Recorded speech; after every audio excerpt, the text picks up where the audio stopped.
O cristão ele tem uma frase que é muito interessante e que eu não concordo, que é assim: cristão, quem é crente não bebe, mas come que é uma beleza, né? E é interessante que a glutonaria ela é um fruto da carne, igual a feitiçaria, igual o alcoolismo, né? Então existe uma inclinação muito grande em algumas frases ou em alguns contextos que faz com que o cliente tenda, né, ter uma tendência de não estar muito importado com a questão da saúde física, né? Então, se você analisar a prevalência de obesidade na área da igreja evangélica, é uma prevalência alta. Se você avaliar a prevalência, ou seja, quantas pessoas estão ali sem praticar exercício, são muitas, né?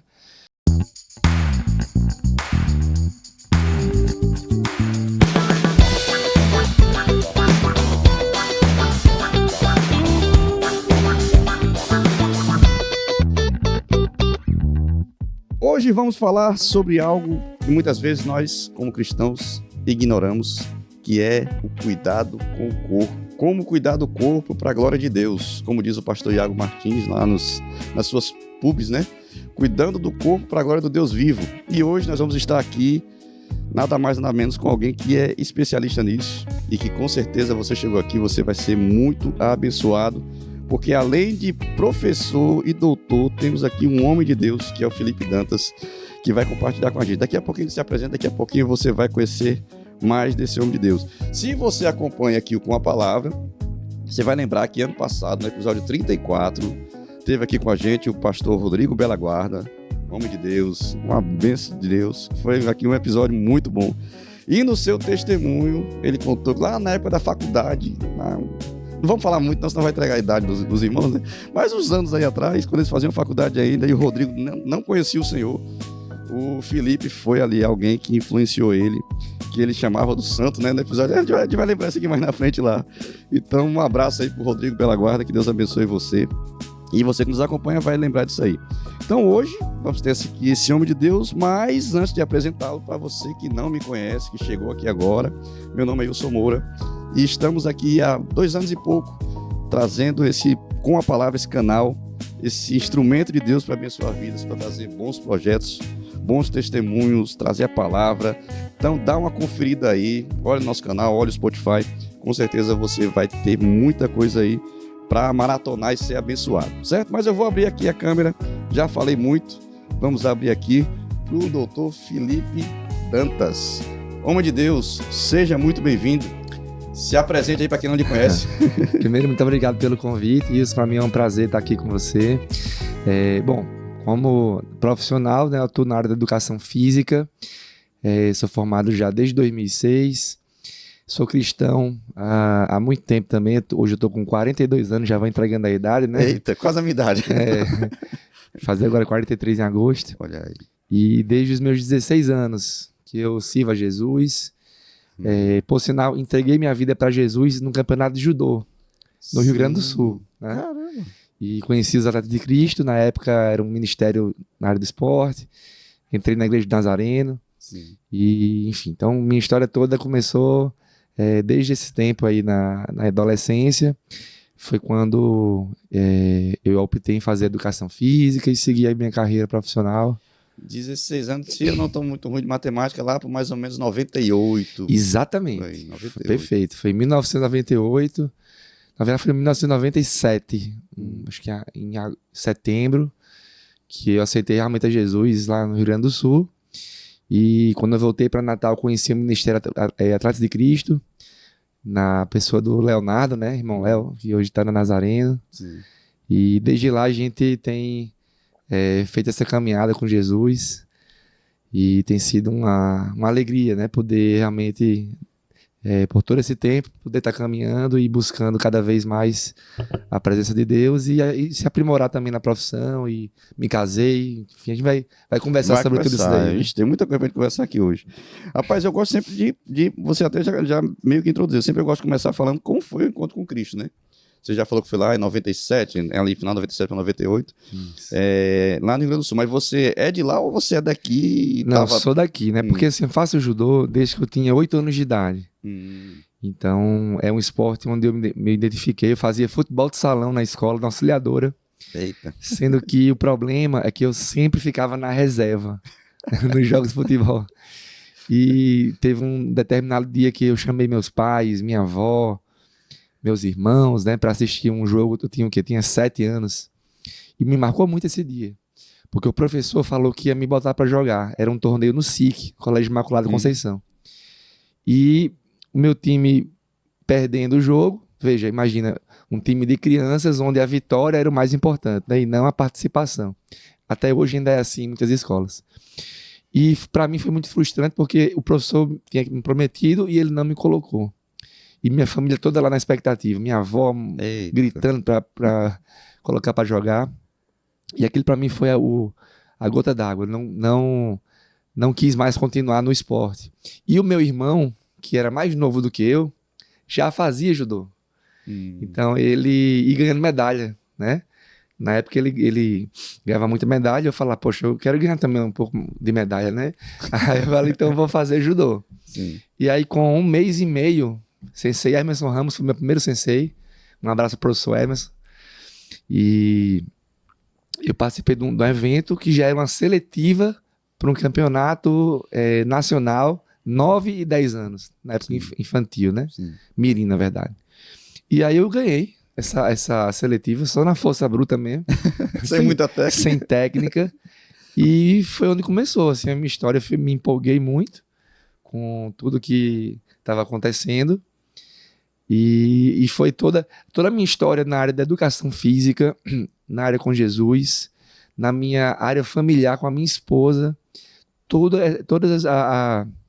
os acontecimentos, Deus usou o judô para que as coisas fossem acontecendo na minha vida, assim, em relação aos mais diferentes contextos. Sim, interessante. Então foi algo muito bacana. Interessante. E é interessante que você falando nisso, eu lembrei que é uma coisa que tá aqui vai ser mais pra frente, mas que eu vi lá no seu Instagram, né? Você falando sobre com lá que você teve com o Vitor Belfort, justamente através do judô também, né? Não sei se foi a porta também que Deus usou lá para você conhecer. Essa foi uma grande oportunidade que eu tive logo que eu me formei. Porque assim, quando eu fiz essa minha, vamos colocar assim, ascensão rápida no judô, me fez criar uma série de sonhos na minha cabeça. Então, quando eu tinha lá em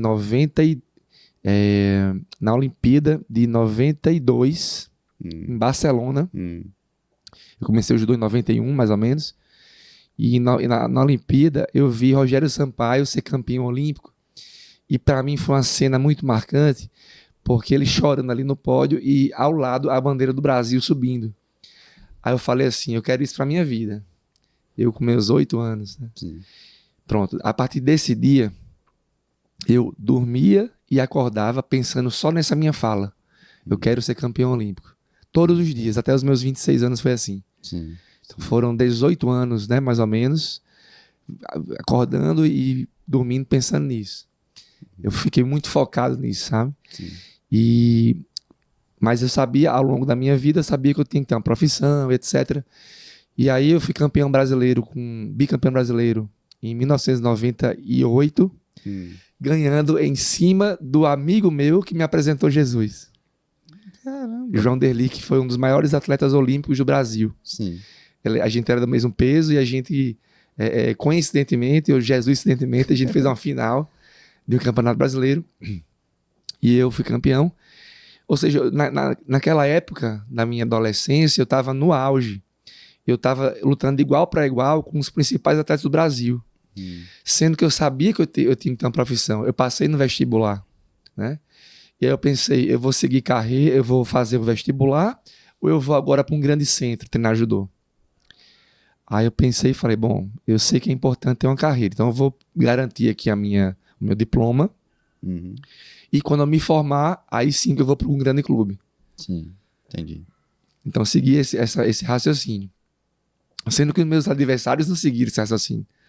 Eles continuaram treinando nos grandes centros. Então eu fiquei, na época a gente estava igual em relação ao nível técnico e físico, eu optei em continuar aqui em Natal Sim. E depois que eu me formasse, eu fui para Minas Gerais. Sendo que quando eu cheguei lá, eu estava 5 anos atrasado em relação a treino. Entendi. E eu não consegui pegar os meus adversários em termos técnico e físico. E também, quando eu fui lá para mim, eu me formei e fui para morar em Belo Horizonte. Eu fui atleta do Minas Tênis Clube, né? E foi lá que eu conheci o Vitor Belfort. Eu tive a oportunidade de...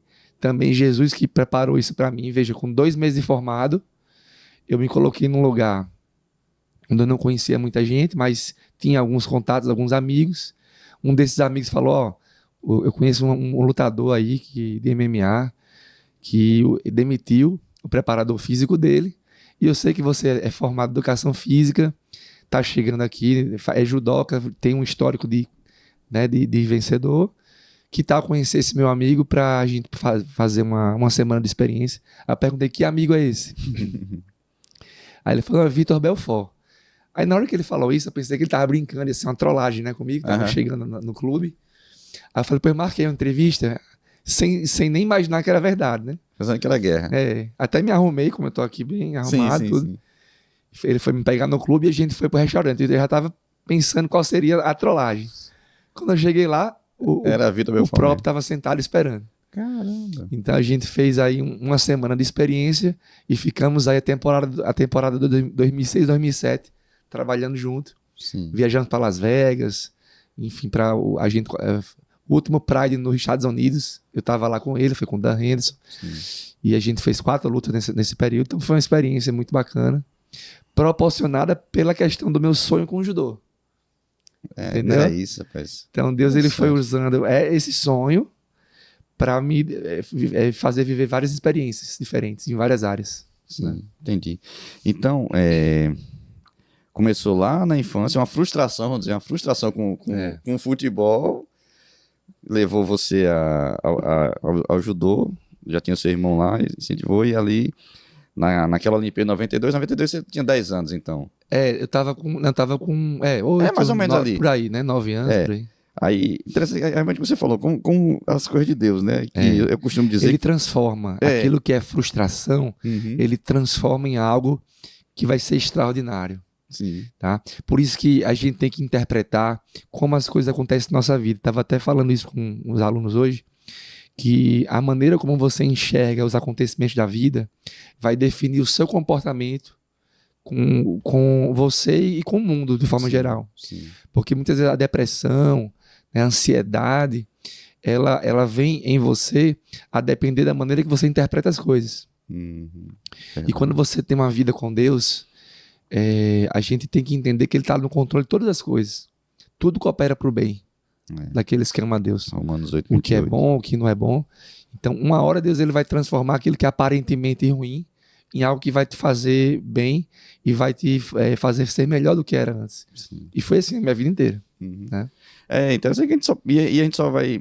A gente tem que confiar, faz parte da fé, né? Confiar no Senhor, porque a gente só vai entender essas coisas depois. Exato. Pronto, lá na sua infância, a juventude, a adolescência, você pensava... O seu sonho era a Olimpíada, o seu sonho era uma coisa, era outra. Mas Deus, na sua sabedoria infinita, que é muito superior a nossa, ele tinha outros planos. E aí hoje você pode olhar para trás, 42 anos, olhar para trás, rapaz, Deus foi movendo essas coisas aqui que eu nem percebia, né? Deus é maravilhoso. Inclusive, lá em Belo Horizonte, por meio também de Vitor Belfort, eu tive a oportunidade de conhecer o pastor André Valadão, da Igreja Batista Lagoinha. Sim. Ele foi meu aluno de personal trainer por 2 anos. Então eu cuidei da saúde dele, né, física, por 2 anos. Então foi um período sensacional. Sim. Ele abençoou muito a minha vida. Eu também pude abençoar a vida dele com o meu serviço. Sim. Então eu tive muitos networks nessa época de Belo Horizonte. Então foi uma fase assim de... Eu fui lá para o judô, mas aconteceram outras coisas na minha vida, profissionalmente falando, pessoalmente falando, espiritualmente falando também, que me fizeram voltar para Natal numa versão melhor do que eu fui. Sim. Sabe? Sim.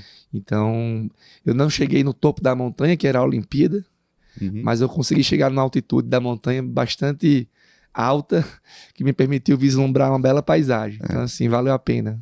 E foi a montanha que o Senhor escolheu, né, para você. Exatamente. Então, só para ver se eu entendi aqui. Então, você tava num nível bom e tal, aí decidiu fazer a faculdade de Educação Física. Exatamente. Aí você foi para a graduação de Educação Física. Ainda fiz farmácia antes. Começou farmácia, desistiu, viu que meu pai não tem era. uma clínica, por sinal, Clínica da Saúde, é uma das melhores clínicas populares aqui de Natal, Sim. ali na Rua Mossoró. E, obviamente, ele queria que eu desse continuidade lá no... E eu fiz farmácia, etc. Mas não era a minha... Vamos colocar assim, eu não me identifiquei, né? Sim. Porque realmente eu sempre fui do esporte. Sim. E aí no terceiro semestre tive uma conversa com ele, expliquei a situação. Não, vamos então mudar para o que você quer. E aí eu fiz outro vestibular. Sim, porque na nossa época era vestibular. Era vestibular. Mais simples, né? Era mais complicado. Aí passei em segundo colocado para Educação Física. Sim. E aí fiz, né, o curso. Então, ainda fiz 1 ano e meio de farmácia. Entendi. Aí então você vai para a Educação Física, faz a graduação, Educação Física são 5 anos, né? Porque era bacharelado e licenciatura juntos. Sim. Aí quando terminou, você foi para Minas. Isso. Aí assim que terminou Exatamente. Foi para Minas. Aí você passou quanto tempo lá em Minas? 2 anos. 2 anos em Minas. Aí foi quando teve essa experiência do que você falou agora. E eu poderia, porque assim, eu participei da seletiva da Olimpíada para Pequim, em 2008. Cheguei lá em 2007, né? Início de 2007. Na verdade, 2006. Cheguei em 2006, aí treinei. A seletiva foi em 2007 para a Olimpíada, em 2008. E eu fiquei a uma luta na seletiva, porque são várias seletivas para tirar 4 atletas de cada competição, para fazer uma pole final. Então, em uma dessas competições, eu fiquei a uma luta da luta final para ir para essa pole, né? Entendi. Eu tinha ido para a Europa um mês antes, fiz um circuito europeu com vários campeonatos na Itália e na Eslovênia, por sinal patrocinado pelo pastor André Valadão. Entendi. Então foi uma preparação pré-seletiva, então realmente eu me dediquei para isso. Sim. Mas aprove a Deus que no dia lá, faltando, fiz umas 5 lutas, na quinta luta, a luta empatou, foi para o desempate, que a gente chama de Golden Score. Foram 4 ou 5 minutos de Golden Score para sair o ponto. Não saiu o ponto, eu tomei uma falta. Sim. Tava super exausto, já tinha feito uma luta anterior a essa, tinha sido 10 minutos a luta. Ou seja, estava realmente muito cansado, não consegui vencer o adversário e por aquela penalidade que eu tomei... Perder pela penalidade, não porque o outro adversário já na prorrogação, Sim. Aí o sonho acabou. Eu até pensei em continuar mais 4 anos, estava com os meus 25 anos já, 24, 25 anos. E eu pensei até 29, será que vai? Pensei bem. Aí foi quando eu liguei lá para casa e falei, decidi, vou voltar para casa e só saio quando eu for me casar agora. Aí voltei para minha casa, com 2 meses conheci que hoje é minha esposa. Sua esposa. Caramba. Então, só pra gente fechar essa questão da trajetória acadêmica até certo ponto, né? Então você volta, aí você decide mestrado, aí decide seguir a vida acadêmica. Aí vamos lá. Voltando para Natal, eu falei, não vou parar de treinar judô, porque até hoje eu treino ainda inclusive até hoje, ainda participo de competição. Mas assim, a nossa vida, ela eu tenho plena convicção disso hoje, que o sucesso, ele está no desequilíbrio e não no equilíbrio. Se você busca equilibrar várias coisas na vida, você não vai fazer nada bem feito. Então, eu vou explicar isso melhor. Explique. O sucesso está no desequilíbrio, ou seja, você tem que abrir mão de alguma coisa, ou seja, tirar o peso da balança daquilo para pesar em outra coisa que você naquele momento está querendo. Então, eu tirei o peso do judô, que estava tudo investido ali, quase tudo, e coloquei agora o peso na minha profissão, sabe? E também na área pessoal. E aí foi onde, né, eu comecei a querer realmente me aprimorar na área da educação física.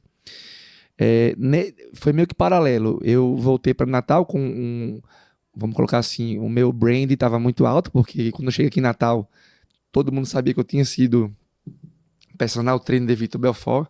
Então todo mundo queria me contratar. Então, foi uma fase de muitos alunos personal, né? E dentre esses muitos alunos que me contrataram, dentre eles estava a minha atual esposa, que era uma amiga minha da igreja já de muito tempo. Sim. E ela sempre teve problema com peso. Naquele momento ela estava com seus 110 quilos. Eita. E ela ainda falou assim, ela foi uma vez lá em Belo Horizonte com um amigo nosso. Por sinal, nem consegui me encontrar com ela quando estava lá. E ela falou, quando você voltar para Natal, você vai ser o meu personal. E você vai aí me emagrecer, né? Engraçado que ela tinha uma outra amiga que ela queria que essa outra amiga fosse minha esposa. Eita. Ela fazia como se fosse a ponte. O cupido ali. Cupida, né? Mal sabia ela. E até namorei com essa amiga dela. Sim. Mas não deu certo. E aí a gente começou a treinar. E começamos a, enfim, a ficar bastante amigos. A gente tem o mesmo hall de amigos. Eu me interessei por ela, pelo coração que ela tinha. Veja, isso aqui é interessante porque na Bíblia, em Provérbios, no capítulo 31, no versículo 30, diz o seguinte: vã é a graça e enganosa é a formosura. Mas a mulher que teme ao Senhor, essa será louvada. Na minha cabeça, eu jamais namoraria com alguém que tinha problema com peso. Sim. Mas eu tomei uma decisão, ainda em Belo Horizonte, eu tive lá algumas decepções também na área de namoro, e eu tomei uma decisão seguinte, falei, Senhor, eu só quero agora me envolver com uma pessoa que tem um coração voltado para o Senhor, que ame mais o Senhor do que a mim. É isso que eu quero. E aí foi quando eu conheci a minha hoje atual esposa, né? Ela com seus 110 quilos, e eu me apaixonei por ela, sabia que ali dentro tinha uma joia preciosa. Sim. E em resumo a gente treinou, ela perdeu 40 quilos e se casou, enfim, com 70 quilos, né? Caramba. Então eu consegui tirar dela a melhor versão. Não porque a gordura torna a pessoa a pior versão, não, mas a gordura em excesso é algo que prejudica a saúde, né? Sim. Então ela conseguiu ter a sua melhor versão de saúde, né? Saúde física, saúde de desempenho. A gente corria 10 quilômetros na rua. Imagina, ela falou assim pra mim, eu jamais vou conseguir correr 10 minutos na esteira. Imagina, tava correndo 10 quilômetros. Caramba, é uma conquista enorme. Também. E ela foi minha maior incentivadora para estudar. Então a gente namorou 6 meses, nós noivamos por 1 ano, ou seja, 1 ano e meio, a gente se casou. Sim. E quando a gente se casou, eu tive que empreender na área da educação física. Então eu aluguei uma sala de spinning na academia, dava aula de spinning, e queria fazer uma pós-graduação. E fiquei esperando uma pós-graduação vir lá do Rio de Janeiro, na época. Ela falou nada disso. Esquece essa do Rio de Janeiro, faz logo essa daqui, da UNP, que tava lá, era em grupos especiais a pós-graduação, porque você vai se dar bem. Aí eu ouvi ela, né? Eu ouvi ela, aquele conselho, e eu digo a todos os maridos aí, ouçam suas mulheres, que elas têm uma sensibilidade muito grande. E se eu não tivesse ouvido esse conselho dela, eu não teria entrado para um concurso no Centro Universitário do Rio Grande do Norte, que é onde até hoje eu sou professor. Sim. Porque exigia você ter uma pós-graduação. Se eu tivesse esperando vir do Rio de Janeiro, como eu queria, até hoje eu estava esperando. Olha aí. Entendeu? Então eu fiz a pós-graduação que ela me recomendou. Aí abri o concurso no UniRN e eu passei em primeiro lugar. Caramba. E estou lá há 14 anos. Entendi. Professor do UniRN, por causa desse conselho que ela me deu. Entendi.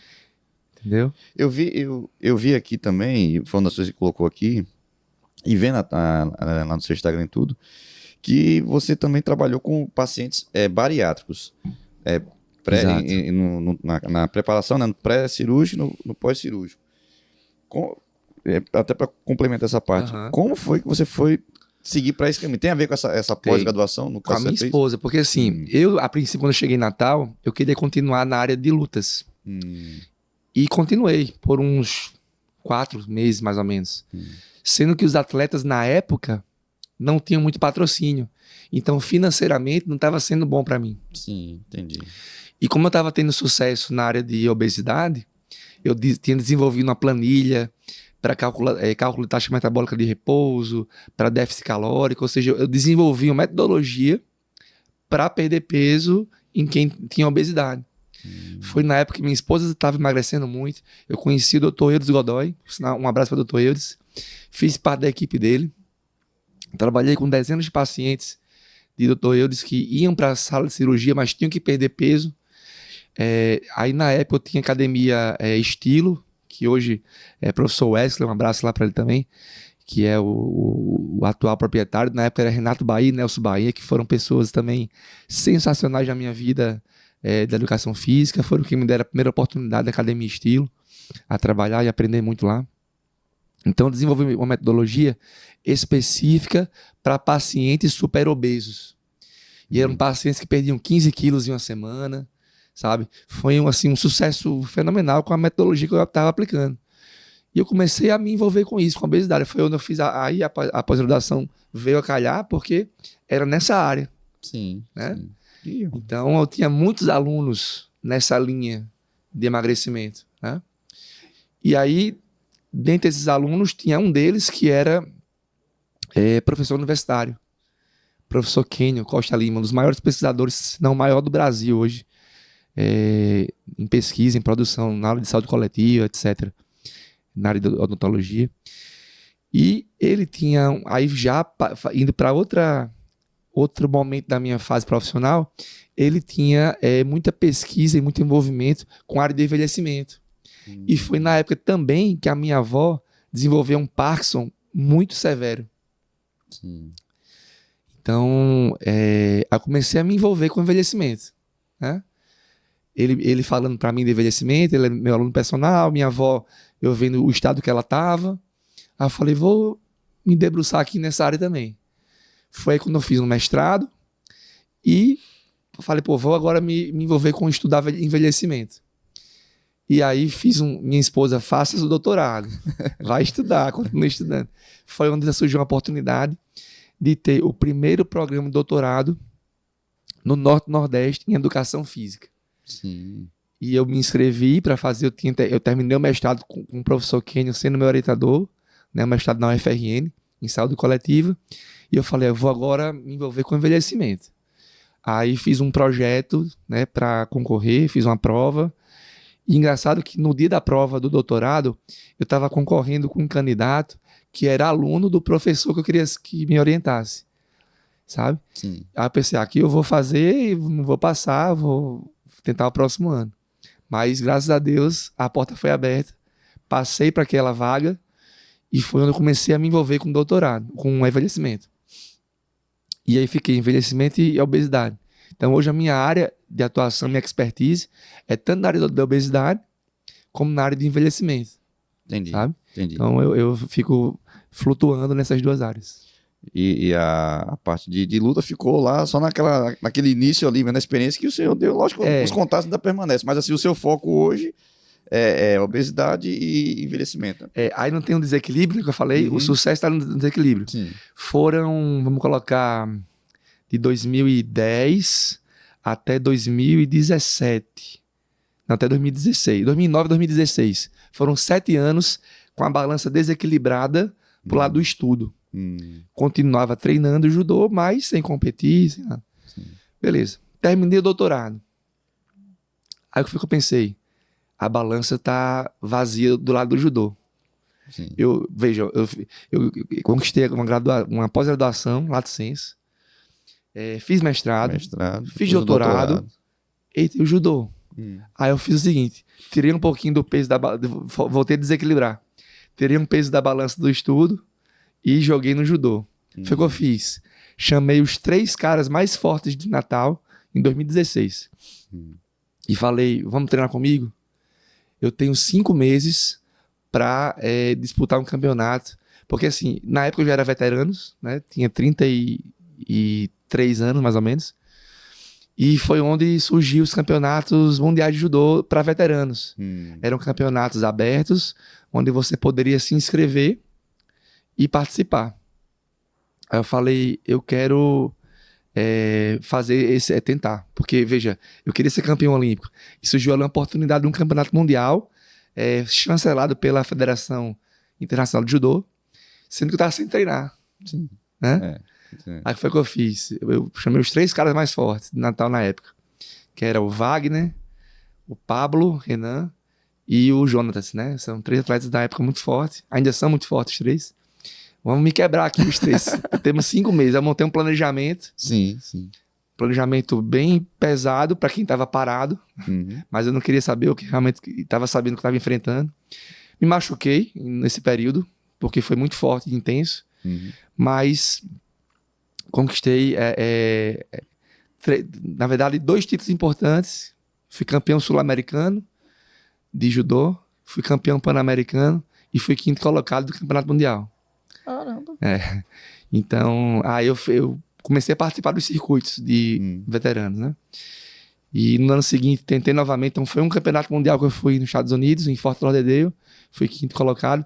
Na verdade, eu cheguei na semifinal desse campeonato. Tava ganhando a luta e faltando 1 minuto, o adversário me venceu. Sim. Do Egito, o adversário.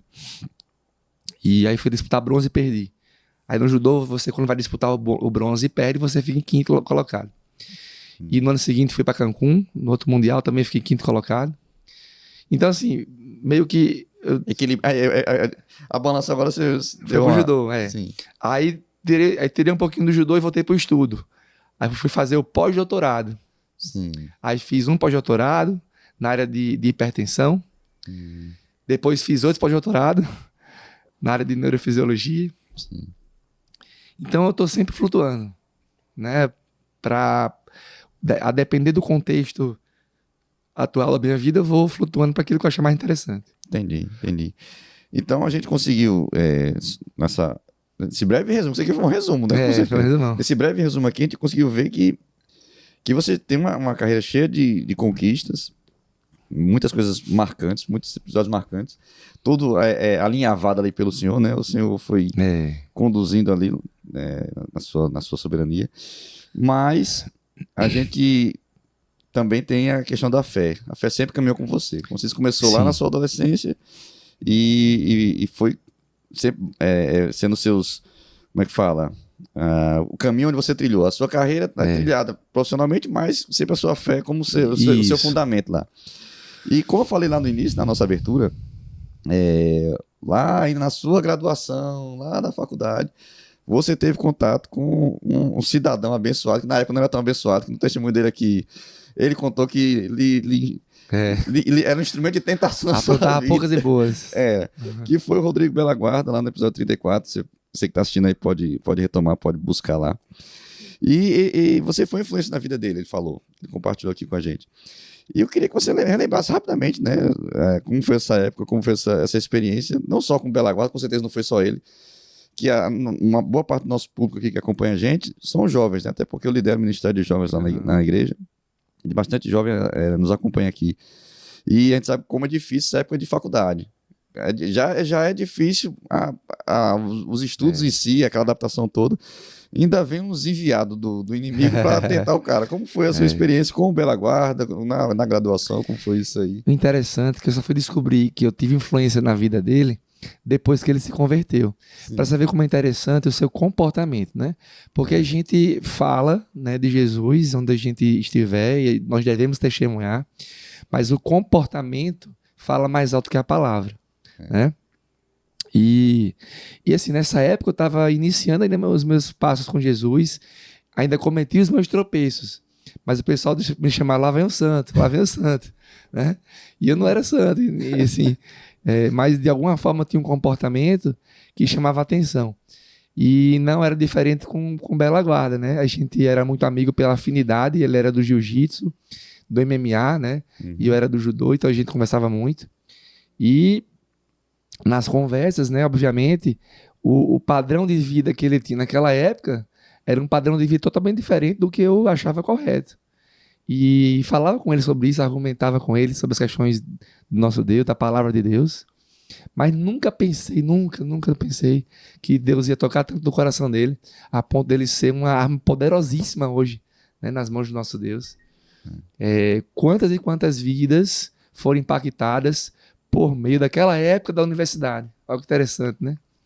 Então, como é importante você se comportar de acordo com a identidade que você assumiu. Porque lá no Rio Grande do Sul, quando eu aceitei Jesus, eu assumi uma nova identidade. E essa nova identidade faz você se comportar de uma maneira diferente. E esse comportamento foi o que atraiu a atenção de Bela Guarda e dos outros colegas que tinham lá na época. Então eu fiquei muito feliz quando ele... depois que eu me casei com a minha esposa, que ele se casou com a Alessandra, né, que é a esposa dele, e me contou esse testemunho, e eu fiquei muito feliz ao saber disso, né? E na faculdade é difícil você se comportar como um cristão verdadeiro, porque você tem uma série de situações ali que tentam lhe desviar do caminho, né? E tanto na parte de namoro, de ideologia nas aulas, né, que são ali colocadas. Então não é fácil, mas Deus ele te prepara, ele te capacita para servir num mundo que está cheio disso daí, né? Verdade, Então verdade. E então, como você enxerga a missão de cristão, tanto no ambiente acadêmico, eu acho que você já falou até um pouco agora, teve a época da graduação e depois você passou para os outros estágios, como você diz, né? Veio mestrado, veio doutorado, veio pós-doutorado. Lógico que na sua área talvez não seja tanto. O pessoal de humanas é que vai sofrer mais, porque tem gente nega, mas a gente sabe que no meio acadêmico, às vezes seja por um viés mais ateísta, que infelizmente, né, as nossas universidades hoje tem muito esse viés ateísta, como também às vezes de outras ideologias, de outras formas. E tendo passado uma boa parte da sua vida num ambiente acadêmico e sempre testemunhando a sua fé, como você falou, como você, ou qual dica você daria, qual conselho você dá para quem se sente inclinado para seguir a vida acadêmica? Tem gente não, que às vezes vai para a faculdade, faz o curso ali e vai, vamos supor, a parte mais prática, vai trabalhar, mas outros não, quer seguir a vida acadêmica, quer fazer seu mestrado, quer fazer seu doutorado. Como foi para você os desafios, quais desafios você enfrentou e como você venceu e qual conselho você dá para quem está aí se enveredando para esse caminho? Primeiro assim, que o problema da ciência não é a ciência em si, são os cientistas. Sim, claro. Então, a ciência foi criada por Deus, as leis da natureza, tudo. Então, Deus é o maior cientista de todos, vou falar assim, porque ele tem o domínio e o conhecimento de tudo que é posto aos nossos olhos. Então, o maior desafio, na verdade, que eu enfrentei foi ter a consciência de que eu estava ali para desenvolver um talento que Deus colocou dentro de mim. É tanto que hoje eu sou professor da escola dominical, na Assembleia de Deus Vitória em Cristo, que é a igreja que eu sou membro. Pastor Anderson, pastor André.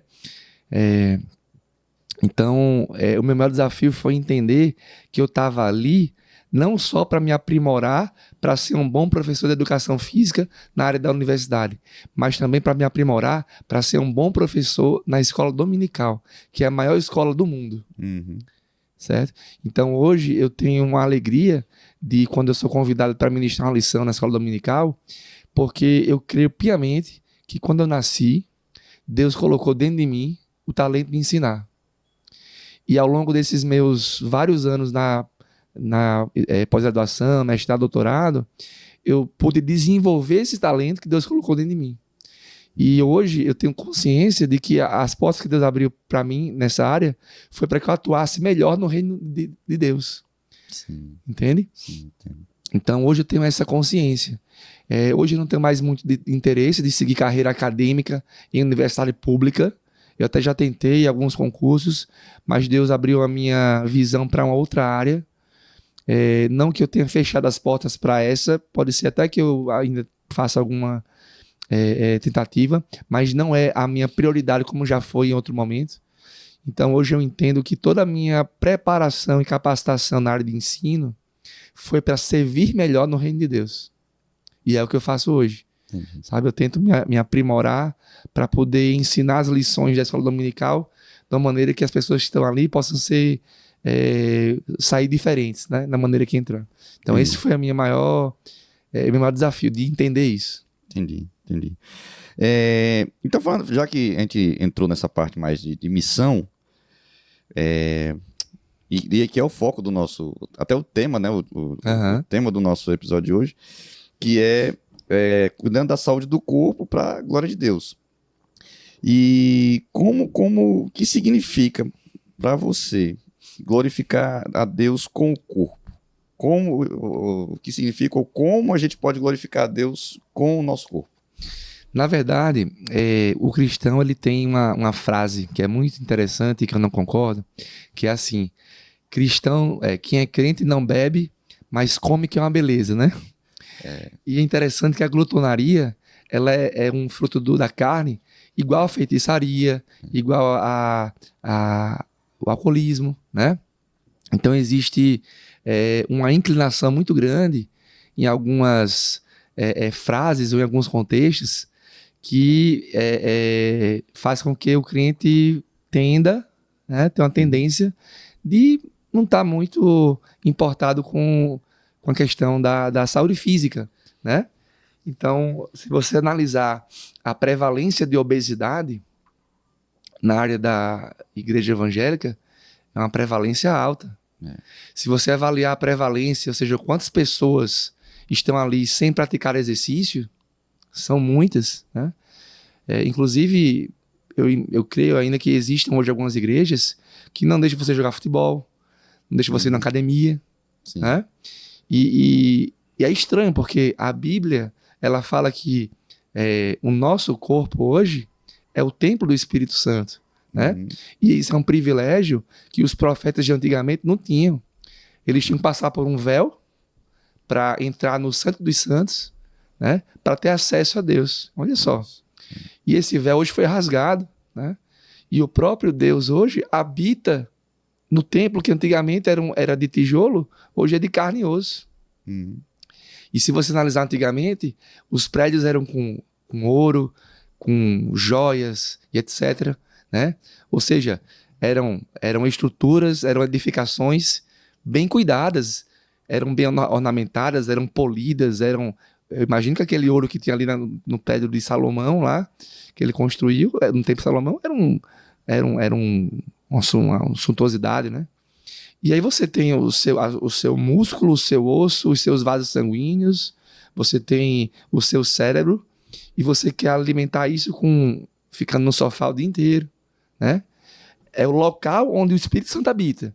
Aí você não quer alimentar com fruta, você não quer alimentar com verdura, você não quer alimentar com feijão, arroz, quer alimentar com refrigerante, quer alimentar com salsicha, com ketchup, com doce, né? Ao invés de você oferecer uma atividade física de musculação para fortalecer músculo e osso, uma atividade cardiorrespiratória como caminhada, corrida, bicicleta, para, né, deixar seus vasos saudáveis, você quer ficar ali com a preguiça e ficar entregue num sofá vendo televisão. Eu não entendo isso. Então, assim, se a pessoa é crente de verdade, ela não pode ser fisicamente inativa, não pode. Porque ser fisicamente inativo hoje é a principal... Olha só que interessante essa informação, pessoal. Hoje, ser fisicamente inativo é a principal causa de morte no mundo. Tem um estudo da Lancet falando que 53 milhões de mortes anuais poderiam ser evitadas se as pessoas fisicamente inativas se transformassem em fisicamente ativas. Isso são mortes em maior quantidade, muito maior do que a Covid, por exemplo. Então, como é que um crente não tem consciência disso? Entendi. Se está ali o templo que Deus habita e ele não está cuidando. E o problema você falou do sedentarismo, ele é cruel, assim, e entre nós cristãos é terrível mesmo. Aí, assim, a minha leiguice, né? Acho que tem vários preconceitos, como você citou aqui, questão de... Lógico, isso depende muito da igreja, da teologia da igreja, da doutrina. Mas a academia, para muita gente é tabu, né? Só que o cara vai pra academia, mas o cara pode fazer a caminhada. Nós que somos aqui de Parnamirim, né? Que eu sou aqui de Parnamirim, não sei de onde você está assistindo aí, mas quase toda a cidade tem lá aquelas academias dos idosos, da terceira idade, tem lá um lugarzinho para você fazer uma caminhada. Então você não tem essa desculpa. Se você não quer ir para a academia, meu irmão, mas você não justifica. E essa questão... que existem inúmeros contextos, inúmeros ambientes de exercício. Procure um ambiente que você se sinta bem.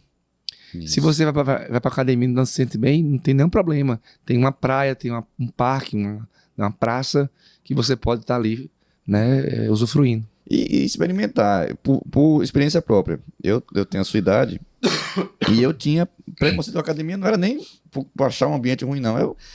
Eu nunca tinha feito, mas eu achava que a musculação em si era monótono. Certo. Nunca tinha feito, ó, pra ver a questão do preconceito, né? Isso. Nunca tinha feito, mas eu dizia, não, rapaz, isso deve ser muito chato, cair pra academia, ficar levantando peso, aquele negócio todo.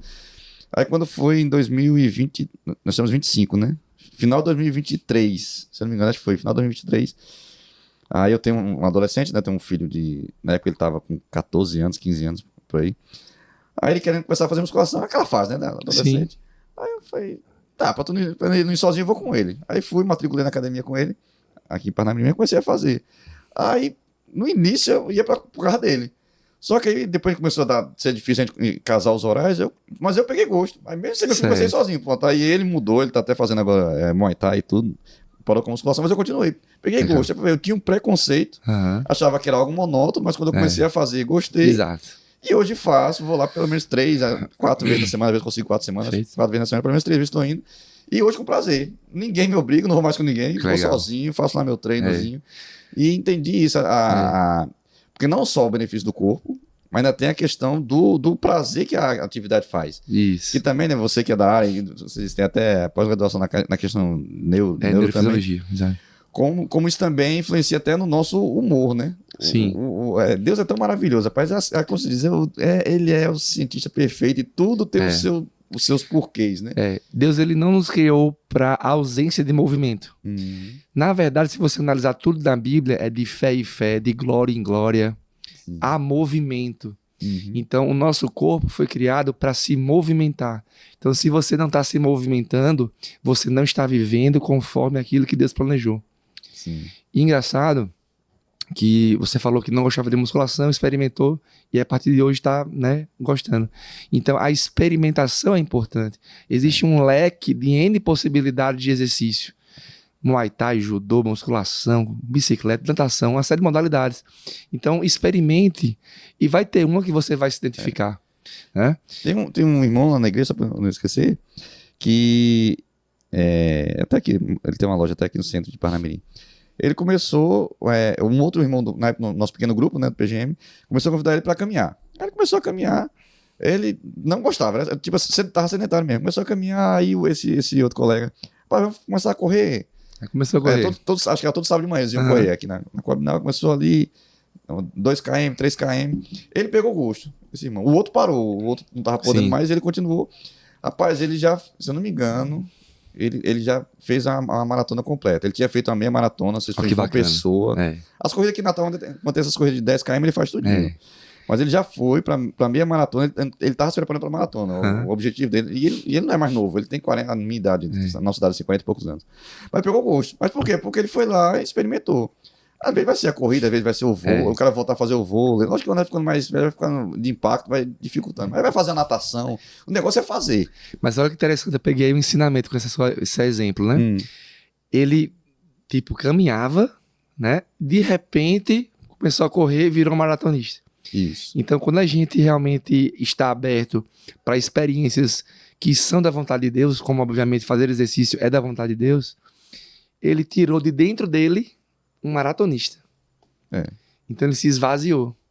E o que eu creio, como que Deus deseja para cada um de nós, é que nós morramos vazio, igual Jesus morreu.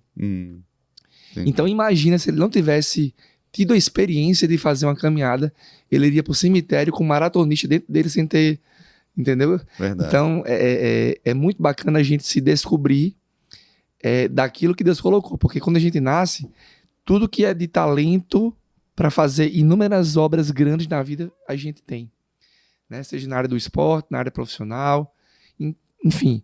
Então, se a gente não tiver aberto a se desenvolver, a gente não vai viver a plenitude de Deus na nossa vida. Né? Então, quem está mais, vamos colocar assim, inclinado para se entregar à preguiça, para se entregar à indisposição, está perdendo de viver o melhor de Deus. Entendi. No seu entendimento, Felipe, você acha que negligenciar o corpo pode ser considerado pecado? Eu não tenho a menor dúvida que é pecado.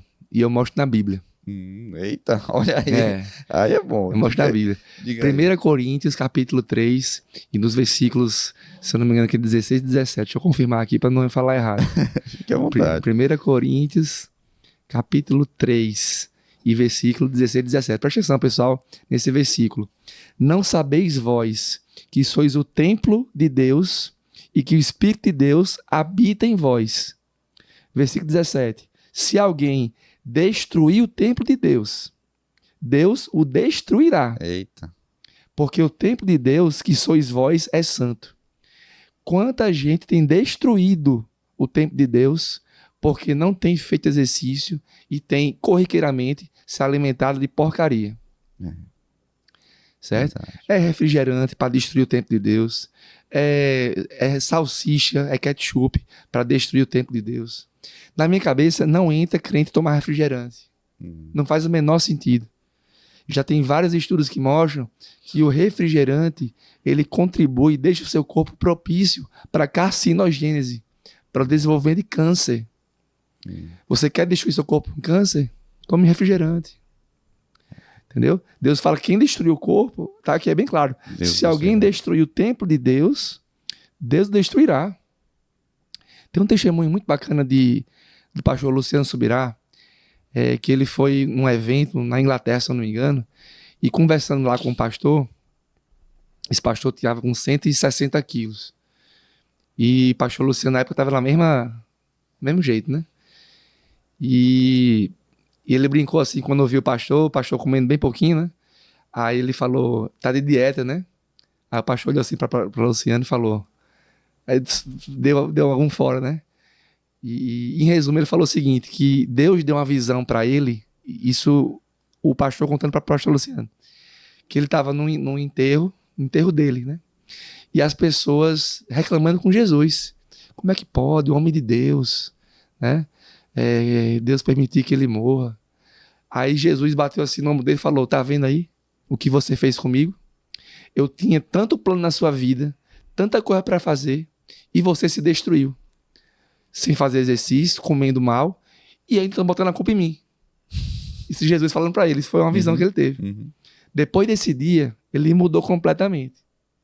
E também impactou a vida de pastor Luciano.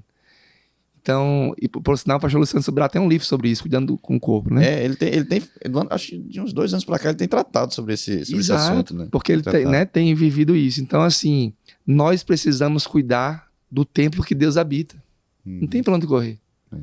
No episódio que nós tivemos aqui, até em off quem estava conversando com a Marane, também você que está assistindo aí pode procurar, lá com a Marane nutricionista, a Marane e o Cauê Fonseca, eles são nutricionistas, então a gente focou lá mais na parte da nutrição. E assim, se você quer aí ser confrontado, vá lá, volta aí uns episódios e assiste, que lá, isso aqui que o Felipe tá falando, a gente tratou também lá. E eu lembro que na mesa, quem estava aqui no dia era os outros meninos, era Gabriel e Rodrigo, são os outros rapazes aqui do podcast. E o Gabriel ficou muito mal. Ele se alimenta muito mal. E rapaz, no episódio ele falou, rapaz, eu vou sair daqui. Como é que eu vou sair daqui hoje? Porque a gente negligencia muito isso. A gente negligencia muito. Nós como cristãos evangélicos, a gente critica o tabagismo, a gente critica o uso de bebida alcoólica, né? E tal. Mas a gente não vê que a gente critica isso aí que é ruim e usa esse argumento, né? A gente não fuma por quê? A Bíblia não tem assim um versículo que fala que é proibido fumar, mas por que você não fuma? Porque sabe que o cigarro faz mal pro corpo, o tabagismo faz mal pro corpo. Mas a gente pega e faz muitas outras coisas que talvez sejam equivalentes ou talvez até pior. Algumas outras coisas talvez seja até pior. Se levar só em consideração, se desconsiderar o nível alcoólico, a cerveja é menos prejudicial do que o refrigerante. Às vezes eu vi alguém falando que isso nem é verdade. Estou falando bem na minha leiguice. Mas se você tirar a questão do alcoólico, lógico que vai ter outras coisas na cerveja também que não são boas, mas o refrigerante, em questão de substâncias, ele é muito pior do que a cerveja. Mas o refrigerante a gente toma e não peso da consciência nenhum. Café, toma e excessivamente o café. Eu brinco, tem crente que é viciado em café. Minha esposa. Tem irmãos da igreja que os meninos sentam lá, Dois caras só tomam 2 garrafas de café. Eu olho assim, meu irmão, isso não faz bem pra saúde, não. Essa quantidade de cafeína aí não vai ser bom, não. Mas, como a gente é negligente. E aí, como você acha que a pessoa consegue, como deveria equilibrar a vida espiritual? Porque muita gente, muitos grupos cristãos, eles entra naquela questão. Nesse caso aqui, eu acho que tem que ter um equilíbrio. Que às vezes a pessoa desequilibra só para o espiritual, mas esquece do cuidado com o corpo. Você usa o exemplo do pastor. É muito comum com pastores, até às vezes pela rotina pastoral, que às vezes é puxada realmente, de preparação de estudar, preparação de igreja, de visitar pessoas, cuidar das pessoas. Você pode ver que uma boa parte dos pastores tem problema com obesidade, com hipertensão, com diabetes. Por quê? Porque a necessidade do espiritual, a pessoa acaba abrindo mão do cuidado com o corpo também. Como achar esse equilíbrio? Como você recomenda? É porque não existe coisas... nesse caso aí, esses itens, espiritual, o físico, eles não se dissociam. E a gente costuma separar, né? Não se dissocia. Então é corpo, é alma e é espírito. Né? É o seu físico, o corpo, as suas emoções, a sua alma e o seu relacionamento com Deus, que é o espírito. Os 3 não se separam. Então, se você toma conta, se você está numa academia fazendo exercício, você também está cuidando do seu espírito. Porque o local que o espírito habita é o seu corpo. Se você está na academia fazendo exercício, você também está cuidando das suas emoções. Porque ali você vai se sentir melhor, seu bem-estar, vai deixar longe a depressão, porque vai liberar uma série de hormônios que vão te deixar com mais prazer. Então, quando você está cuidando do seu espírito, você também está cuidando do seu corpo. Então, quando você toma conta de um, você toma conta do outro. Né? Então, você tem que dedicar, na verdade, você tem que ter uma gestão de tempo, né, para cuidar dessas diferentes partes que não se dissociam. Eu adotei hoje um costume na minha vida de acordar 15 minutos mais cedo. Para quê? Para investir no meu relacionamento com Deus. Então ali eu faço meu devocional. Então eu invisto 15 minutos dos meus 15 primeiros minutos do dia, de 5 da manhã a 5h15, para que o resto do dia seja uma bênção, né? Sim, sim. Porque eu sei que ao longo do dia vão ter uma série de outras coisas que vai ser uma loucura. Então, eu particularmente dedico o melhor do meu dia, que é aquele momento do sono mais gostoso. Né? Então, eu dou o meu dízimo ali do meu tempo, né? Então, eu dessa forma, ou seja, e você tem que ter durante o seu dia um momento também para investir no exercício. Você tem que distribuir um quadro de trabalho semanal, chama de QTS, né? Onde você distribui as suas tarefas. Então, você tem que ter o seu devocional, você tem que ter o seu tempo de exercício, você tem que ter o seu tempo de produzir para o seu trabalho, você tem que ter o seu tempo de dar atenção para a sua família. Em alguns ciclos da vida, e aí entra o desequilíbrio que eu falo, pode ser que você tenha que dar um tempo maior para o trabalho do que para a família. Mas tem que ser conversado com a esposa e com os filhos para ter um consenso, não dá errado. Por exemplo, quando eu estava no meu doutorado, foram 2 anos, 10 meses e 14 dias de dedicação, 95% para estudar. E com a minha esposa grávida, olha só que loucura. Caramba. Da minha segunda filha. E a gente conversou e ela entendeu que seria um tempo provisório. Né? Então estava desequilibrado. Aí depois eu compensei. Então, assim, existe um planejamento que você tem que fazer, que ele pode mudar ao longo do tempo, mas tem que ser feito. E você tem que ter essa boa gestão das diferentes áreas que envolvem a sua vida. Entendi. Então, isso aqui já entra nisso, que já seria minha próxima pergunta, é como começar uma rotina de cuidado com o corpo. A gente sabe que tem que cuidar. E é para ontem. Em muitos casos está para ontem. Como você falou, que você se especializou também em terceira idade, na velhice, e agora, nesse caso, eu digo por experiência própria, meu pai está com 80 e... Meu pai faz agora 82 anos. Então, ele está começando dificuldade de locomoção. Porque ele foi uma pessoa que sempre trabalhou. Meu pai foi mestre de obra, trabalhou na construção civil. Mas você sabe que, às vezes, a pessoa, principalmente na construção civil, se desgasta. A pessoa acha, tem gente que quer romantizar, quer ver aquele pedreiro musculoso, sei o quê. Mas, na realidade, muitas vezes o cara se acaba. Meu pai trabalha na coluna. Que, por sinal, tem estudo mostrando que trabalhador braçal... Ele não faz muita atividade física, ali faz, não faz? Aham. Atividade física no contexto laboral. Sim. Mas aquela atividade ali que seu pai faz mal à saúde. Porque e no caso dele, é porque Não não é fazia, né? pegar peso de maneira errada. Exatamente. Então, ainda que ele é melhor que o cara que era talvez sedentário total, não é sedentário, mas ele tá com locomoções hoje. Por quê? Porque pô, nunca trabalhou a questão da musculatura das Certo, coxas, das nádegas. Então ele tá com dificuldade de sentar e levantar, tá caminhando já com a muletazinha. Uma série de dificuldades que ele está tendo hoje na velhice, porque ao longo da vida ele não teve, lá também por falta de estudo, é outra geração. Sim. Outra geração.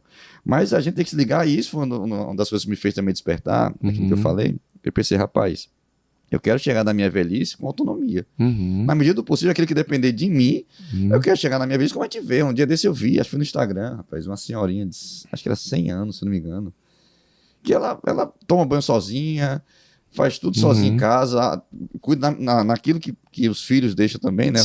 Na casinha dela lá, ela tem muita autonomia, por quê? Porque ela não lembro qual foi a idade que ela disse, que ela sempre fez, ela chama de ginástica, né? Certo. Sempre fez ginástica. E isso proporciona a ela liberdade. Então, em muitos casos, você que está aí assistindo hoje, que pelo menos assim, o meu desejo também, eu creio que o do Felipe, que você desperte o quanto antes para a necessidade de cuidar do seu corpo. Isso não é vaidade, não é só por estética, lógico que também faz parte também. Você se olhar no espelho, você se sentir for, bem. não tem problema. É claro que você não pode deixar que a vaidade lhe domine. Isso. Na verdade, você não pode ser escravo de nada, né? Só servir a Deus. Vamos ser escravo do Senhor, né? Mas se você deixa, por exemplo, tem muita gente que fala do dinheiro. Dinheiro é o pecado? Não, é o amor ao dinheiro. A Bíblia condena o amor ao dinheiro. É quando você serve ao dinheiro. Você não pode deixar que... Você tem que fazer com que o dinheiro sirva você. Você não pode servir a vaidade, né? Então, a vaidade é que tem que lhe servir.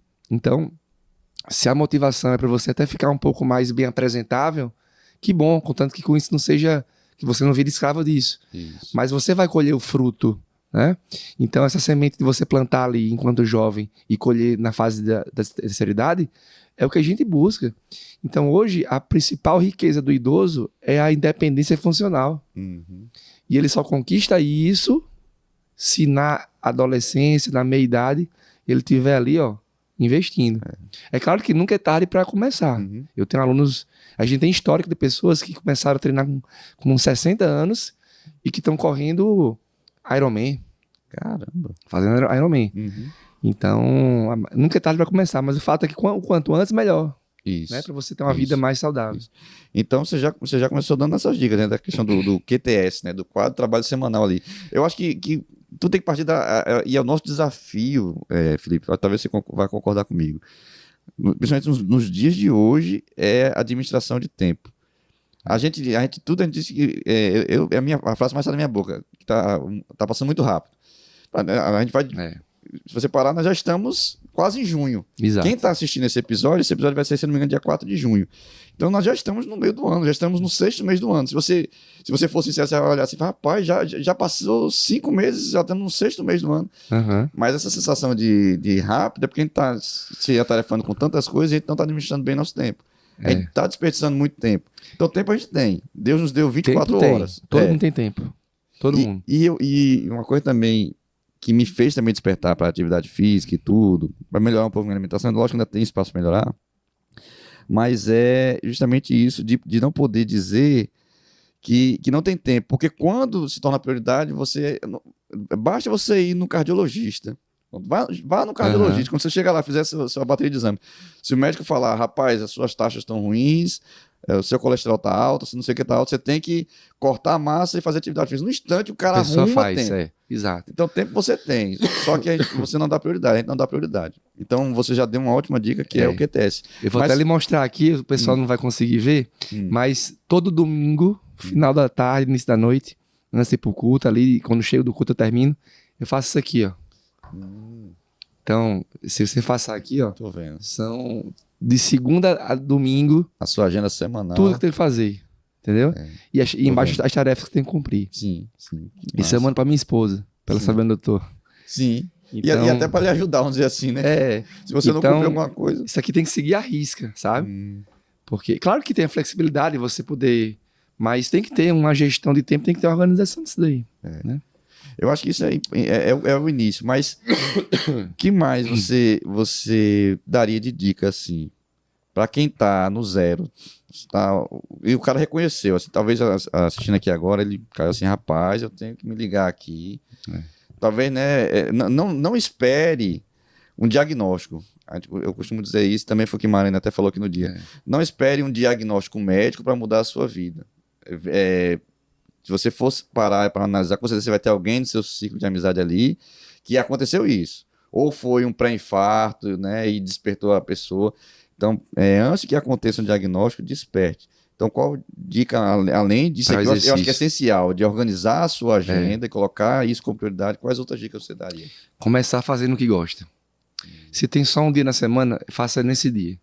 Porque existe uma recomendação, né, de fazer 150 minutos de atividade aeróbica por semana. Né? E aeróbica seria o quê? Caminhada, corrida, bicicleta. E 2 vezes por semana de musculação. A recomendação mínima é essa. Mas eu não costumo dizer que essa recomendação mínima é o ponto de partida. Não. Ela é um alvo. Então, se a pessoa tem um dia por semana, comece nesse dia. Pedi desculpa pessoal que eu tô vindo na faringite aí, tô tossindo muito. Mas comece com o que você tem e fazendo o que você gosta. E ao longo do tempo você vai melhorando. Né? Se você gosta de caminhar, faça a caminhada. Tem só 20 minutos, faça 20 minutos. E vá ao longo do tempo tentando encontrar um pouco mais de tempo, né, para otimizar. E o futebol uma vez na semana. Eu já vi gente dizendo que é bom, tem gente dizendo que é ruim, só uma peladinha na semana. O problema do futebol é a intensidade. É a intensidade alta. Porque assim, quando você não tá fazendo nada, tá com gordura visceral excessiva, como a gente vê os peladeiros, né? Sim. Excesso de peso, alimentação desregrada, e vai para um futebol que é uma atividade física intensa, não tem para onde correr, é intensa pelos piques. Sim. E você tem uma condição prévia não favorável, aí pode ter problema. Pode ser até perigoso no caso. Pode ser perigoso. Tem muita gente que é bomba relógio e nem sabe. Tem muita gente que é hipertenso, que é diabético, que é dislipidêmico e não sabe porque não vai no médico. O que é dislipidêmico? É que tem colesterol alto, HDL baixo, triglicerídeos no sangue alto. Porque o homem, ele tem problemas em se cuidar. Por isso que a mulher vive mais, né? A mulher, ela vai mais no médico, faz o exame, né? Faz a mamografia. O homem não vai para fazer exame de próstata, por exemplo, né? Então ele tem mais esse preconceito, né? Enfim, essa vergonha, não sei. Mas o fato é isso, que o homem se cuida menos. E aí tem muitos que estão cheios de problema e vai para um futebol que é intenso, depois é churrasco com sal. Ou seja, é explodir na hora, entendeu? Então tem que ter cuidado realmente nesse aspecto aí, se está correto. Aí tem que ter atenção. Fazer uma atividade que seja mais propícia para não ter problema. E como a pessoa... acho que a chave é a mudança de mentalidade. Pronto, você falou agora a grande palavra do podcast aí. É a metanoia, né? Então, se você não mudar a sua mente, as suas ações nunca mudarão. O seu comportamento não vai mudar, os seus desejos, as suas metas de vida não irão mudar. Tanto quando a gente aceita Jesus, ocorre uma metanoia. Ou seja, ocorre uma mudança de pensamento.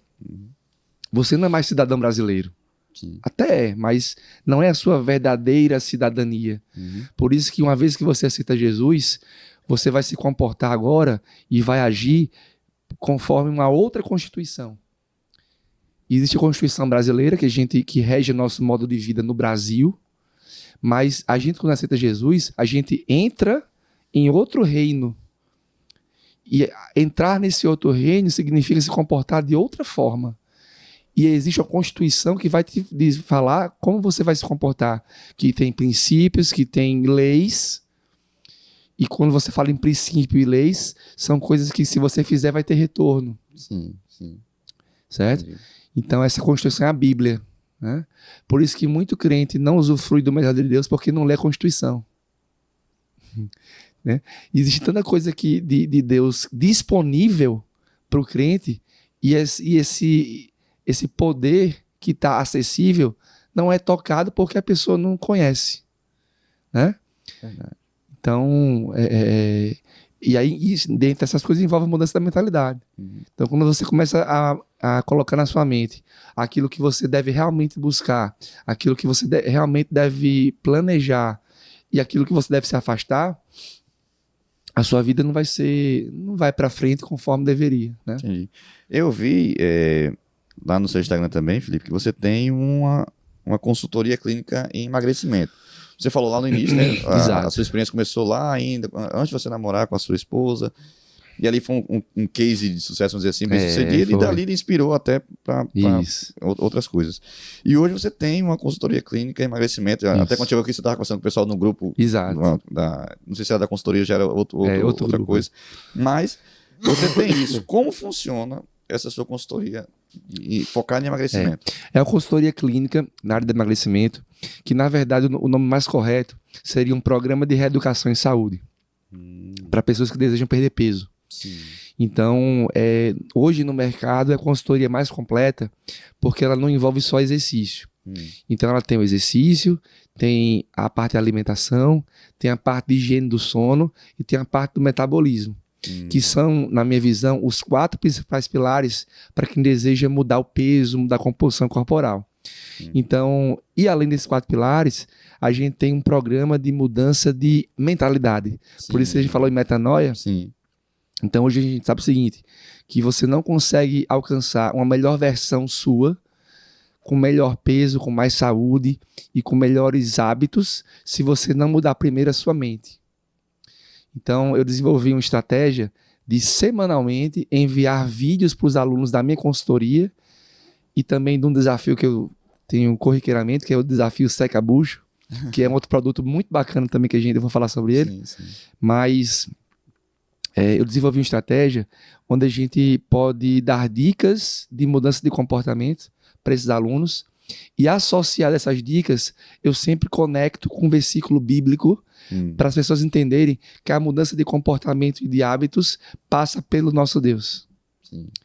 Não tem como você mudar de vida se você não entregar a sua vida para Jesus. Não tem como. Eu não acredito, na verdade, em nenhuma mudança que não venha da raiz sendo Jesus, sabe? Então, para mim, a mudança é verdadeira. Quando você se entrega para Jesus. Porque você tem consciência de quem você é, e nós todos somos pessoas que nascemos pecadores, num ambiente que é pecador, né? Num mundo que jaz no maligno. E a única maneira da gente mudar a nossa vida e dar um outro rumo é por meio da entrega de tudo que a gente tem para Jesus. É de entender que ele morreu na cruz para pagar o preço do nosso pecado, de uma dívida que a gente não poderia pagar. Ele pagou, entendeu? E quando a gente aceita esse pagamento e entrega tudo para ele, a gente começa a viver coisas que quem não entregou para ele não vai viver nunca. Entendeu?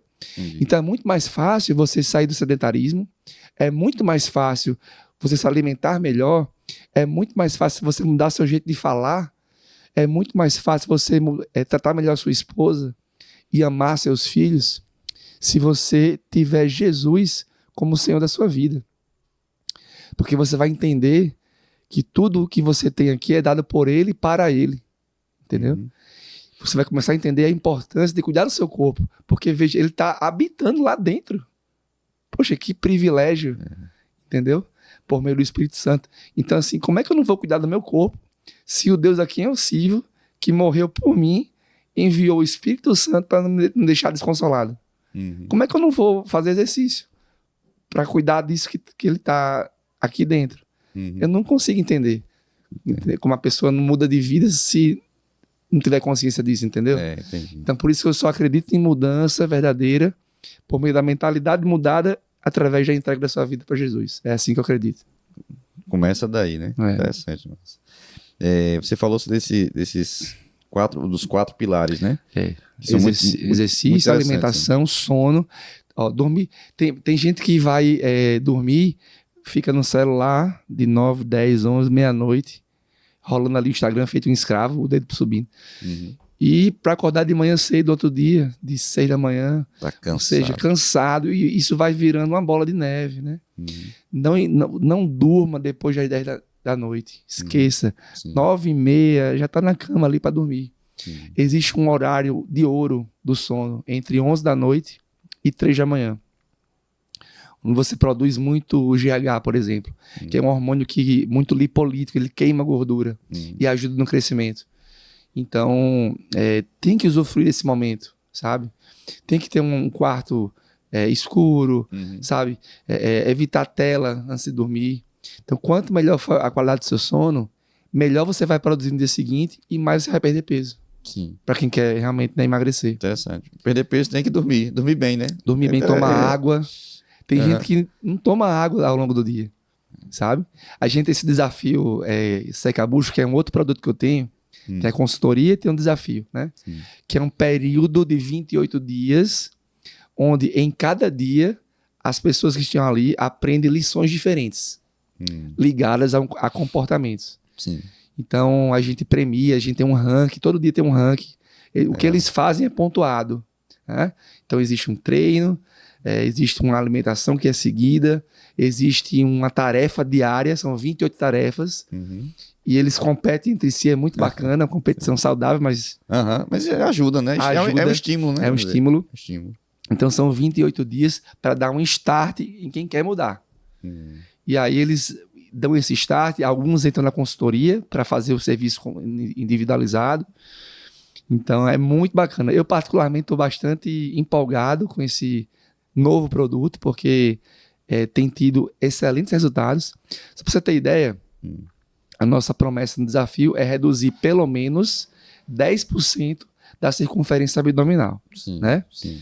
Então imagina uma pessoa que tem ali, sei lá, 100 centímetros de circunferência abdominal, ele vai reduzir Para 90. 10 centímetros ali, para 90, né? Entendi. Se você reduzir 3 centímetros de circunferência abdominal, você já reduz em quase 80% o risco de você ter diabetes, o risco de você ter hipertensão, dislipidemia.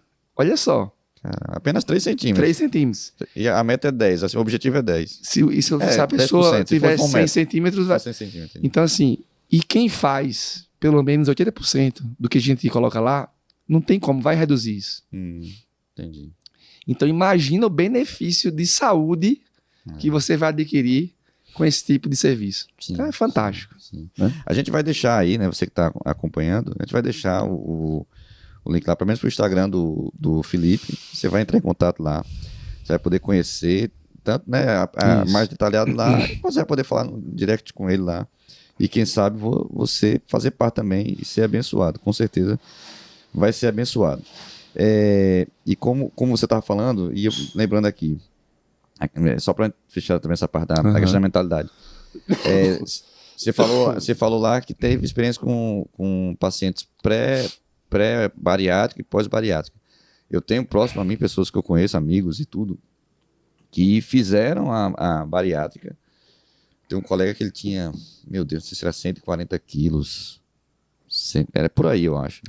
Ele fez a bariátrica em 2007, se eu não me engano, 2008, por ali. Ele chegou, rapaz, a pesar, eu acho que 80 quilos, por aí. Só que, se não mudar isso aqui, o peso volta. Volta. Ele voltou hoje, se ele não tá com o mesmo peso, ele tá bem próximo já. Porque é muito complicado.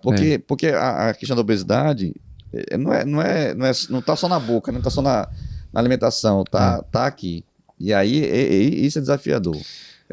O que define a qualidade da árvore não são os caules e nem os galhos, é a raiz. A raiz. Então tem que mudar a raiz, sabe? De novo, só muda a raiz se mudar aquele que dá uma nova raiz. Jesus. Isso. Então tem gente que faz cirurgia bariátrica e vai tomar naqueles copinhos de café leite condensado. Entendeu?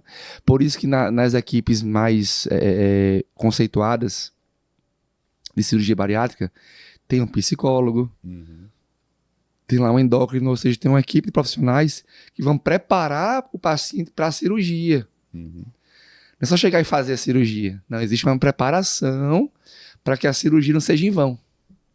Entendeu? Então, infelizmente, algumas pessoas aproveitam isso, outras não aproveitam. E tá agora na onda do Ozempic, né? A galera quer perder peso sem o processo, né? Pronto, você falou agora, tem gente que só tá apaixonada, e a maioria, que tá apaixonada pelo resultado. Não vai dar certo. Você tem que se apaixonar pelo processo. Sim. Enquanto você não se apaixonar pelo processo, você não vai ser quem você deseja se tornar.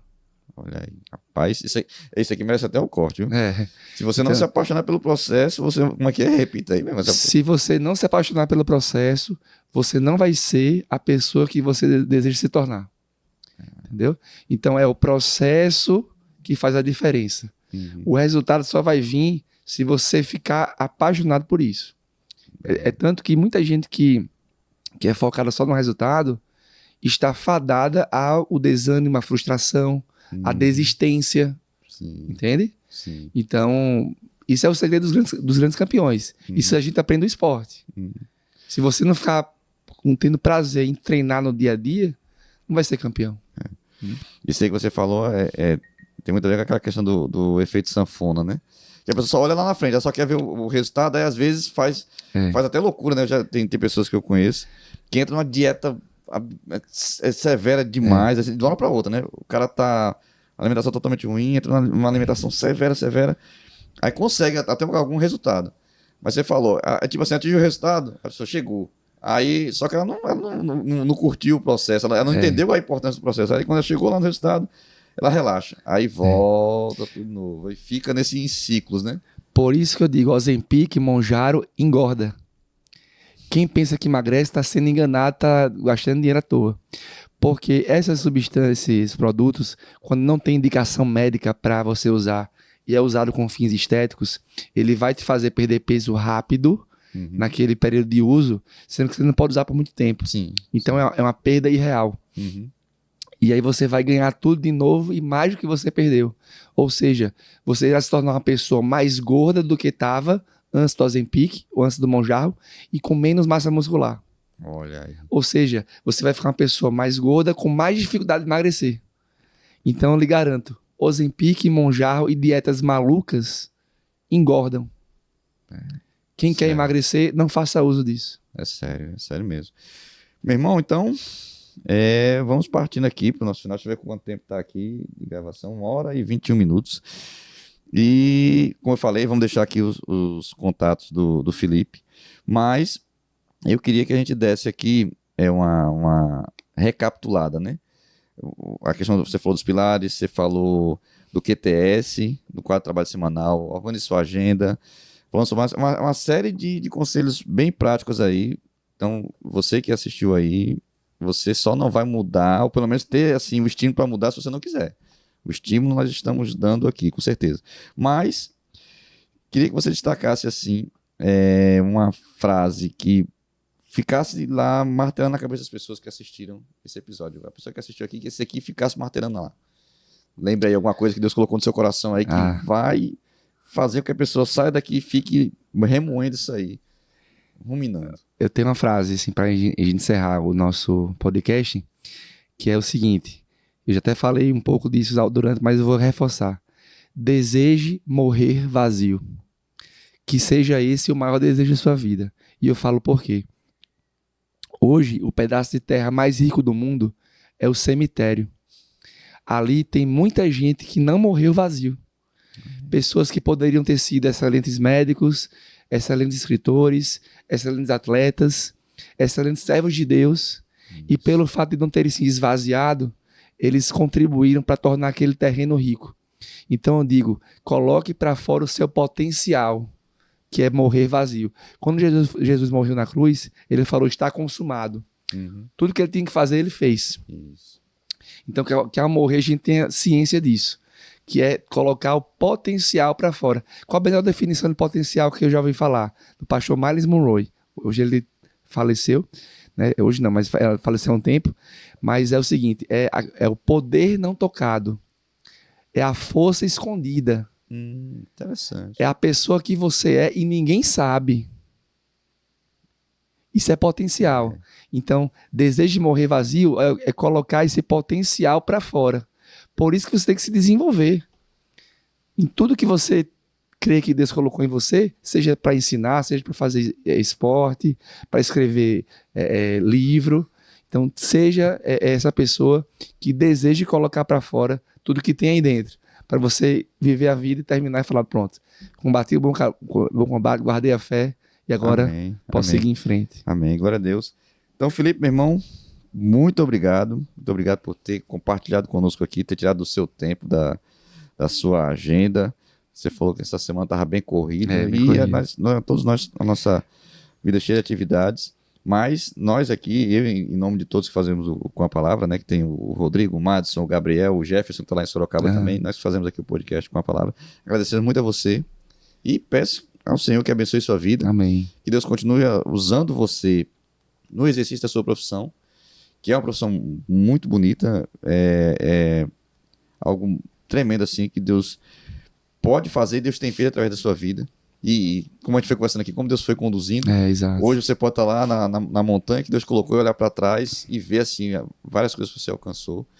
E muito bom é você poder olhar para trás sem arrependimentos. Lógico que algum arrependimento, toda a gente tem, é normal. Muitos, eu tenho muitos, cometi muitos erros. Mas poder olhar para trás assim e falar, como tem lá em Samuel, né? Até aqui nos ajudou o Senhor. Isso. Você poder olhar e falar, rapaz, errei aqui, aprendi, mudei, né? Mudei a rota. Dentro das nossas limitações, poder olhar para trás e falar um pouco desse potencial que Deus me deu, eu estou colocando para fora, estou me esvaziando. Isso, exato. Rapaz, isso aqui que você falou uma coisa, ponto, eu vou ficar martelando realmente isso aqui, questão do potencial, eu nunca tinha pensado como isso, como um poder intocado. Poder não tocado, uma força escondida. Tanta gente, rapaz, que tem tanto talento, poderia estar fazendo tanta coisa. Por preguiça, por muitas vezes não tá querendo mais, né, desenvolver, por estar acomodado. Olha só quanta pessoa tem aí que poderia fazer grandes coisas e fica ali naquela caixinha, fica naquele empregozinho ali que tá bom, sabe? Podendo abrir uma grande empresa e dar muitos empregos e fica ali naquele negócio. Então, assim, tem que buscar mais, porque nosso Deus é um Deus gigante, né? Então, coisas enormes tem pra gente fazer. Amém, glória a Deus. Então, sigam o Felipe lá no Instagram, vai aparecer aqui o Instagram dele. Siga também a gente lá no Instagram Com a Palavra. É meio complicado, mas dá pra você colocar lá com _ palavra, _cast. Vai aparecer aqui na tela também. Siga a gente por lá, que você vai estar colocando tudo que está produzindo lá no Instagram. Se você está pelo Spotify, também nos segue no Spotify, assina o nosso canal também e acompanha a gente. E toda quinzenalmente, nós estamos lançando coisas novas. Por enquanto, né, quinzenalmente, a gente quer chegar a ser semanal, mas por enquanto quinzenal, e quando se nos permitir quinzenal, e no tempo dele, vem aí semanal, certo? Então, maratone aí, assista lá o episódio 34 com o Bela Guarda, que também foi muito bom, certo? Filipão, grande abraço, meu irmão. Conte com a gente, as portas estão abertas. Peço desculpa aí pelas tosse, que eu tava com essa faringite aí, mas creio que deu para o pessoal aproveitar. Com certeza, foi muito abençoado. Façam lá a consultoria clínica, o Secabucho, que abre em períodos específicos do ano, a gente vai divulgando. Pronto, vão lá no Instagram que vocês vão estar inteirados de tudo isso, tá bom? Ótima semana para vocês. Daqui a 15 dias, mais um episódio. Aguardem que vem muita coisa boa por aí. Fiquem na paz. Valeu!